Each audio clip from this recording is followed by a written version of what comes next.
अंधेरी रातों में सुनसान सड़कों पर जब एक मसीहा निकलता है जिसे लोग शहंशाह कहते हैं, ये तो सब फिल्मी बातें हैं।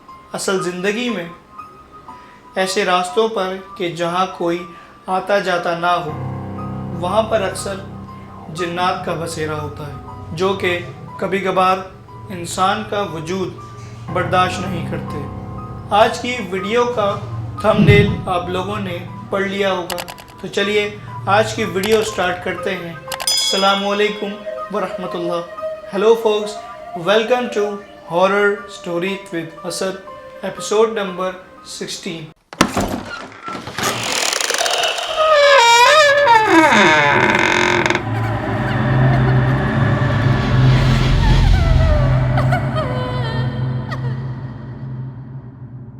कराची यूनिवर्सिटी के साथ जो यूनिवर्सिटी रोड है, वहाँ आप लोगों में से कई लोग ऐसे हैं जो कि वहाँ से गुज़रे होंगे या गुज़रते होंगे। न जाने उस रोड के कुछ हिस्सों पर ऐसी क्या बात है कि जब इंसान वहाँ से गुज़रता है, ख़ासकर रात के वक्त या लेट नाइट जब वहाँ से गुज़रता है, तो एक खौफ सा महसूस होता है। आप लोगों में से कई लोग ऐसे होंगे जिन्होंने वहाँ के पुरअसरार वाक़यात सुने हुए होंगे। आज का वाक़या भी उस रोड से मुत्तसिल एक और रोड है, वहाँ का है, जो कि हमें नोमान ने सेंड किया है। नोमान जो कि एक फ़ूड चेन के एक डिलीवरी बॉय हैं जो लेट नाइट उनकी ड्यूटी स्टार्ट होती है। वो अमूमन गुलिस्तानी जौहर के इलाके कवर करते हैं, जो गुलिस्तानी जौहर के जो ब्लॉग्स हैं वो कवर करते हैं। वो कहते हैं कि रात के तकरीबन 1:30-2 का टाइम था। मुझे एक ऑर्डर मिला जो कि गुलिस्तानी जौहर ब्लॉग 8 का ऑर्डर था। तो मैंने अपना उनका जो भी डिलीवरी आइटम था वो मैंने बैग में रखा और मैं यूनिवर्सिटी रोड की तरफ निकल गया। आगे जाकर एक यूनिवर्सिटी रोड से एक रोड राइट साइड पे टर्न होता है। जब आप यू टर्न लेते हैं तो राइट साइड पे, जो कि गालिबन डिसेंट टाउन या डिसेंट आर्केड की तरफ जा रहा है, ब्लॉक गुलिस्तानी जौहर ब्लॉक 6-7 का वो रोड है, वो आगे जाके ब्लॉक 8 को जाता है। कहते हैं कि मैं यूनिवर्सिटी रोड से निकला हूँ और मैंने वो रोड यू टर्न लेकर उस रोड पे गया। उस रोड पे जब मैं जा रहा था तो एक बाबा जो कि अकेले रात के उस पहर वहाँ पर खड़े थे और उन्होंने मुझसे लिफ्ट मांगी। मैंने उनको देखा, वो दिखने में तो बज़ाहिर एक नॉर्मल इंसान थे। मैं जब उनके करीब पहुँचा तो मैंने उनके हाथ पर ज़ख़म देखा जिससे खून निकल रहा था। ये देखकर मैंने बाइक रोकी और उनसे पूछा कि बाबा, आप यहाँ पर इस टाइम क्या कर रहे हैं और आपके हाथ से तो खून निकल रहा है। तो उन बाबा ने कहा कि बेटा, मैं अपनी मंजिल तक नहीं पहुंच सका हूं, मुझे आगे तक छोड़ दो। उनके अल्फाज याद रखिएगा नाज़रीन कि मैं अपनी मंजिल तक नहीं पहुंच सका हूं, मुझे आगे तक छोड़ दो।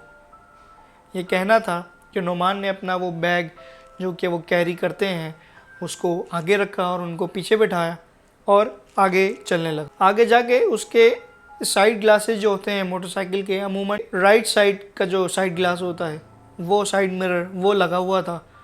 तो कह रहे जब मैं चला रहा था तो मुझे मेरी साइड ग्लास पे नज़र पड़ी तो पीछे की तरफ धूल सी उड़ रही थी और मेरी बाइक मुझे हैवी लग रही थी, भारी लग रही थी, जैसे कोई चीज़ रगड़ती हुई जा रही है मेरी बाइक से। तो मैंने जब साइड ग्लास में गौर से देखा तो वो जो बाबा पीछे बैठे थे, उनके जो हाथ थे वो ऐसे ज़मीन पर रगड़ते हुए जा रहे थे और वो हाथ कहता है कि काफ़ी दूर तक रगड़ते हुए जा रहे थे। बिल्कुल ऐसा लग रहा था कि वो अपने हाथ ऐसे खोले हुए हैं, उनके हाथ इतने लंबे थे कि वो ज़मीन से रगड़ते हुए जा रहे थे। ये देखना था कि मुझे बहुत खौफ महसूस हुआ। मैंने दिल ही दिल में आयतुल कुर्सी का विर्द करना शुरू किया तो मेरी गर्दन से लेकर ये पूरी बैक पर मुझे जलन महसूस हुई। मुझे ऐसा लगा कि जैसे कोई मेरे गर्दन से लेकर कमर पर कोई निशान बना रहा है, कोई नाखून से मुझे खरोंच रहा है। यही करना था कि मैंने अपनी बाइक को स्पीड देने की कोशिश की, लेकिन मेरी बाइक मुझसे चलाई नहीं जा रही और इसी तरह से मैं आगे जाके डिसबैलेंस हुआ और मेरी बाइक बंद हो गई। नुमान इतना डरा हुआ था कि उसने डर के मारे ज़ोर ज़ोर से आयतल कुर्सी पढ़ना शुरू की और जब पीछे मुड़कर देखा तो उसके साथ कोई नहीं बैठा हुआ था। नुमान उस सड़क पर बिल्कुल अकेला था और उसके आसपास सिर्फ सन्नाटा था। नुमान खौफ के मारे बहुत डरा हुआ था, लेकिन मेरा मकसद आप लोगों को डराना नहीं है, बल्कि मेरा मकसद आप लोगों में आगाही फराहम करना है। उस रात उसने अपना ऑर्डर जो कि उसको देना था किसी न किसी तरीके से वहाँ डिलीवर किया और घर आकर सो गया। जब सुबह देखा उसने अपनी बैग को तो वहाँ पर उसके लंबे लंबे स्क्रैचेस के निशानात थे।